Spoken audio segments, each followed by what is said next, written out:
Olá, boa noite. Está começando o Jornal da Univates. Confira os destaques de hoje. Banco de Sangue de Lajeado está com doações abaixo do esperado. Alguns hábitos mudam durante o inverno e a LAF se prepara para o clássico dos vales contra a Soeva. Isso e muito mais a partir de agora, aqui no Jornal da Univates, segunda edição.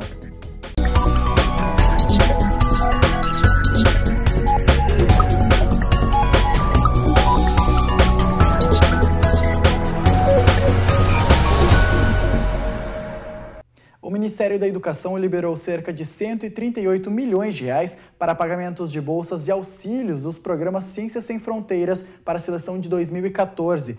Os recursos foram repassados para a CAPES e deve beneficiar 9.851 estudantes no exterior.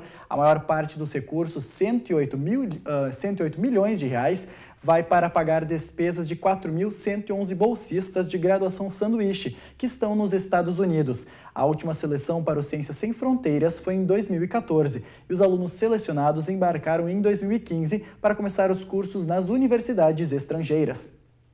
A Receita Federal liberou ontem o dinheiro das restituições do primeiro lote do Imposto de Renda à Pessoa Física 2016. Estão no lote também restituições que sobraram de 2008 a 2015. Tiveram prioridade idosos, pessoas com alguma deficiência física ou mental ou doença grave. Para saber se teve a declaração liberada no lote, o contribuinte pode acessar o site receita.fazenda.gov.br. Tem ainda um aplicativo para tablets e smartphones que facilita a consulta às declarações e a situação cadastral no CPF. Doação de sangue. Em Lajeado, o Hemovale sofre com o déficit de doações. Os números chegam a 20% abaixo do esperado. Entre os principais motivos para a falta de bolsas de sangue está a mudança climática. Cerca de 30 minutos e 450 ml de sangue. O tempo é curto, mas a atitude pode salvar vidas. Numa doação de sangue, naquela bolsinha que ele está doando, ele pode ajudar de 3 a 4 pessoas. Por isso que é grandioso, né, o ato da doação, né? Porque ele pode ajudar várias vidas com uma única bolsa de sangue. Hoje o Hemovale de Lajeado atende 24 agências. Conforme Cleci, o banco necessita de 1.000 doações por mês, mas a meta não é alcançada. O que seria ideal seria 1.000 doadores mês, né? O que acontece sempre que a gente tem mais ou menos uma média de 750 a 800 doadores. Por isso que sempre a gente está meio assim, em déficit, né? Sempre tem muito mais transfusões do que doadores. E a situação piora no inverno, época em que o vírus da gripe ganha força e as doações diminuem. As bolsas de O negativo ficam cada vez menos aparentes nas prateleiras. O frio faz com que as pessoas muitas vezes acabam se acomodando e não vindo ao banco de sangue para doar. E também tem a questão da vacina, que ela impede o doador um mês, né, de intervalo até ele poder retornar.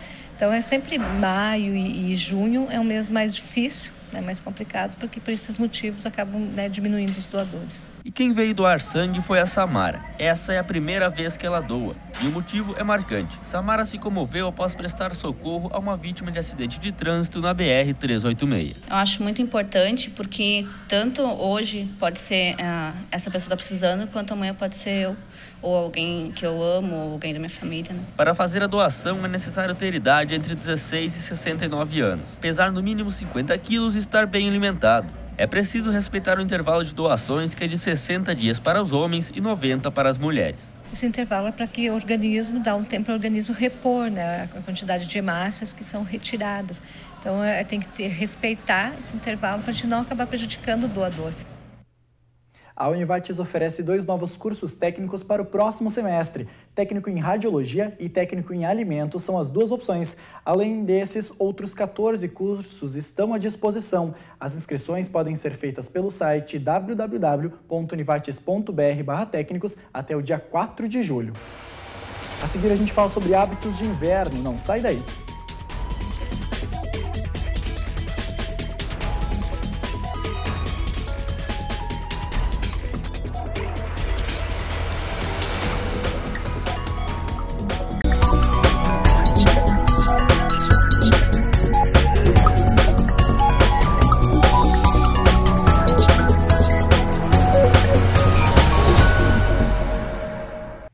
A A 14ª edição do Festival do Livro Gustavo Adolfo começa logo mais às 7h30 da noite. O evento vai até o dia 24 de junho, com manifestações culturais e literárias diariamente, no Centro Comunitário Evangélico de Lajeado. 3 livrarias vão participar. Cerca de 20 mil livros vão estar à disposição do público. O tema do evento é rumo aos 500 anos de Lutero. No sábado também haverá o lançamento dos 500 dias para os 500 anos da Reforma Luterana.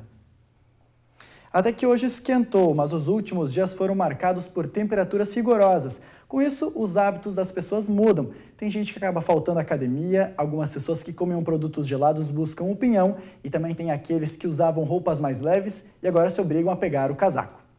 No inverno, o pinhão não falta na casa dos gaúchos. A melancia, o abacaxi, a fruta de cítricos como a laranja, ela é muito menos consumida no inverno do que no verão. Na verdade, o friozinho tem o seu charme, né? Tem pessoas que reclamam um pouco do frio, mas o frio tem o seu charme. Acompanhado de uma lareira, né, enrolado numa coberta, olhando um filmezinho, um jogo de futebol, uma novela. Imaginem, pinhão, chimarrão e ainda mais um quentão fazem a combinação perfeita, né? Na casa da Mariluce, unir a família no inverno é sinônimo de café, lareira e chimarrão. Já na casa do Lucas, não pode faltar pinhão. Até porque a gente entra mais cedinho dentro de casa, a gurizada volta mais cedo para casa. O inverno é bom para isso, todo mundo tá mais cedo em casa, a gente se senta na lareira e olha a televisão. Então é chimarrão, café e lareira mesmo. Nós temos pinhão, chimarrão, né? São tendências que de costume nós sempre temos em casa. Além de modificar a alimentação, quem já não matou a ida para a academia por causa do frio?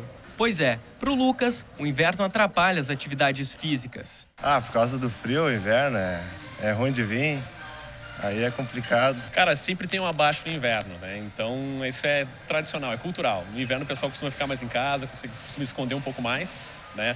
Mas a gente procura fazer de tudo para trazer o aluno para cá, para trazer o aluno para treinar, que é muito importante. As mudanças não param por aí. A principal está na aparência. Além do povo usar roupas confortáveis, o inverno agrega um charme no estilo. Olha, muita lã, porque tá muito frio, né?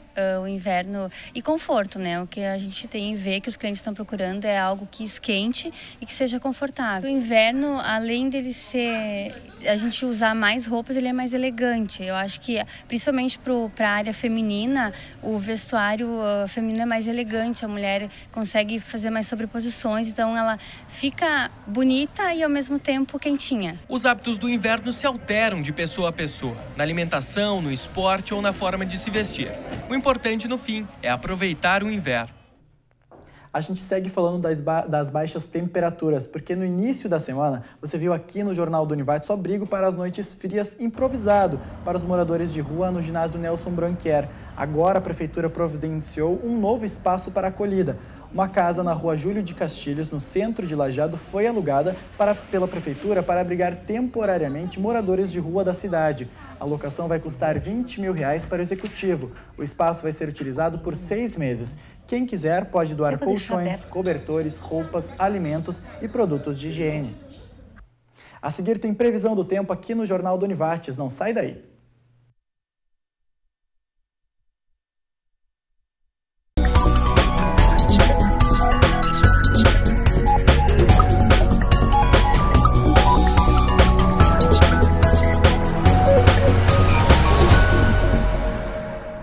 Agora você confere o comentário da semana sobre economia, inovação e tecnologia com Eloni Salve. Boa noite, professor. Olá.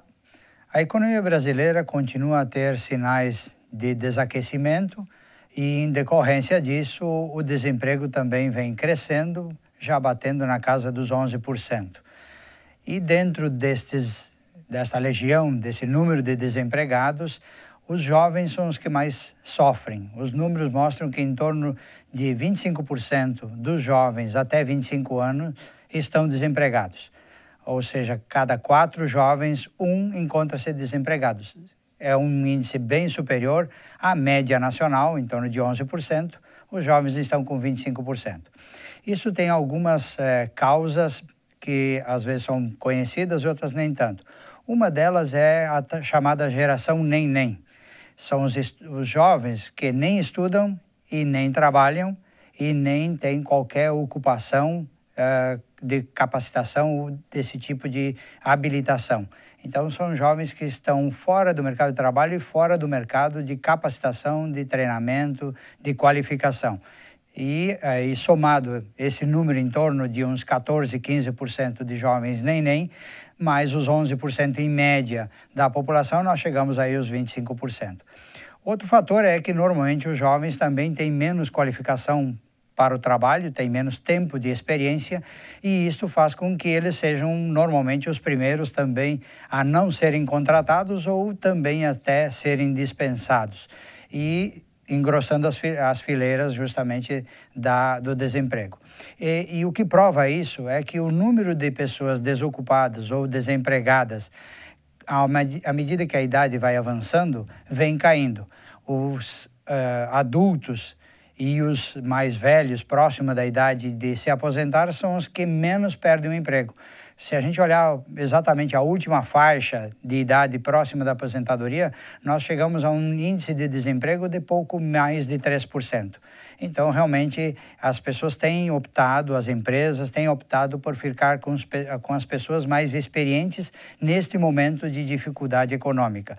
E os jovens, obviamente, precisam qualificar-se mais.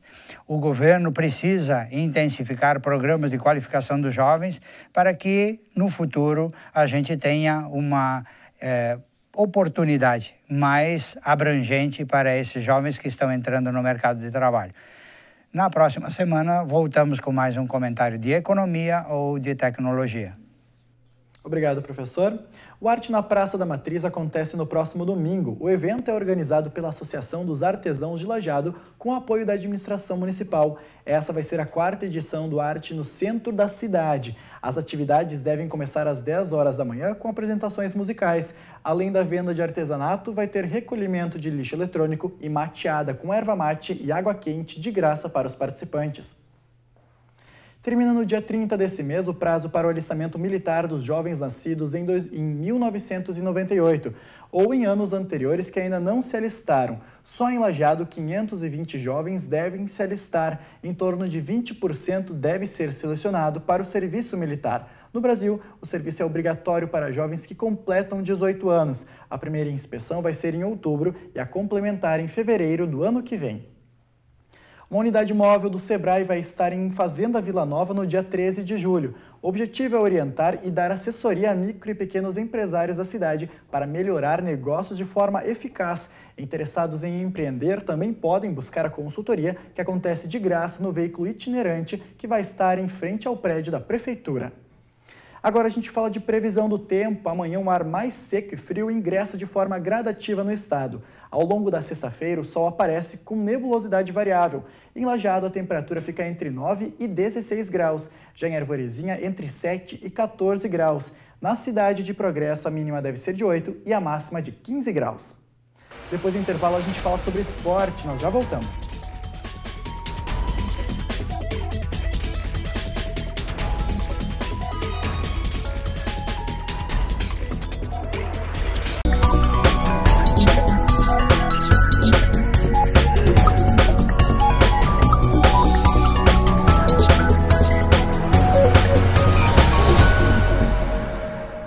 Estamos de volta para falar sobre bem-estar. Hoje, a Organização Mundial da Saúde publicou uma pesquisa afirmando que bebidas muito quentes, acima de 70 graus centígrados, podem causar câncer de esôfago. Esse tipo de câncer é o 8º mais comum no mundo, sendo responsável por 5% de todas as mortes por câncer. Agora a gente fala de esporte. No próximo sábado acontece a 7ª rodada do 28º Campeonato Piá de Futsal. Os atletas mirins participarão de 31 jogos. Eles acontecem no ginásio do Parque do Imigrante a partir da 1h da tarde. A competição reúne escolinhas de futsal, projetos sociais e organizações não governamentais de diversas cidades do estado. E sábado à noite tem jogão de futsal aqui em Lajeado. Clássico regional no Complexo Esportivo da Univates. A LAF recebe a Açoeva, partida da Liga Nacional, em disputa mais que 3 pontos na tabela de classificação. Hoje pela manhã o treino dos atletas da LAF foi na academia. Para o sábado o preparo físico pode fazer a diferença. O jogo contra a Açoeva de Venâncio Aires promete ser acirrado. As duas equipes venceram na última rodada da Liga Nacional. A gente está se preparando, sabendo que a gente vai enfrentar uma grande equipe, que é um clássico, né? e que se a gente jogar conforme a gente joga em casa e na força que a gente tem jogando aqui na Univates, eu tenho certeza que a gente pode sair com a vitória. A gente está em uma crescente na liga e dentro de casa a gente mostrou que é forte. Creio que se conquistar esses 3 pontos, a gente já começa a ver a tabela com outros olhos. A LAF está na 17ª colocação na Liga Nacional. Enquanto isso, a Sueva está 10 posições à frente. Mas isso não quer dizer nada. Afinal, clássico é clássico. Dentro de quadra, a disputa é grande. Do lado de fora, a torcida também vai ser decisiva. A rivalidade acontece, né? Eu que vim lá do América, acompanhei ano passado os jogos entre a LAF e a Sueva e vi que a rivalidade é muito grande. A gente vem conversando aí com alguns atletas que ficaram para ter o conhecimento da rivalidade, o que importa, o clássico. Creio que não vai dificultar tanto essa torcida aí e a gente vai fazer o fator casa valer a pena. Na verdade, a gente já conhece bem o estilo de jogo deles, o treinador não mudou, eles trouxeram acho que 3 jogadores ou 4 jogadores, mas os que continuam jogando bastante tempo são os mesmos. Então acredito que não vai ter muita diferença, a gente já se conhece bem, tanto eles, nós, como nós eles. E em relação a quem chegou novo e não sabe da grandiosidade desse clássico, né, de LAF e Sueva, é saber que se ganhando um jogo desse a gente pode ter um grande passo para a classificação na liga, até pela confiança que a gente adquire ao vencer uma grande equipe que vem de grandes resultados. Esse ano as duas equipes ainda não se enfrentaram. Não dá para prever qual o resultado final, mas a dedicação de cada atleta deve ser intensa. Sempre que a gente jogou aqui dentro, o nosso time tem um ímpeto muito grande e eles gostam bastante de tocar bola, tem bons jogadores que driblam, então não tem como prever o que vai acontecer, mas que eu digo, vai ser disputado centímetro por centímetro dentro da quadra, isso eu não tenho dúvida. Questão de honra ganhar também. Sem dúvida, né? Até pela subida que a gente vem tendo nessa última fase. Em casa a gente não perdeu ainda. Tivemos 3 empates, né, pela liga e uma vitória. A gente quer continuar vencendo. A partida entre a LAF e a Sueva é no próximo sábado, às 8h15 da noite, no Complexo Esportivo da Univates. O Jornal da Univates de hoje fica por aqui. Eu volto amanhã às 6h30 da noite. Obrigado pela sua companhia. Até lá.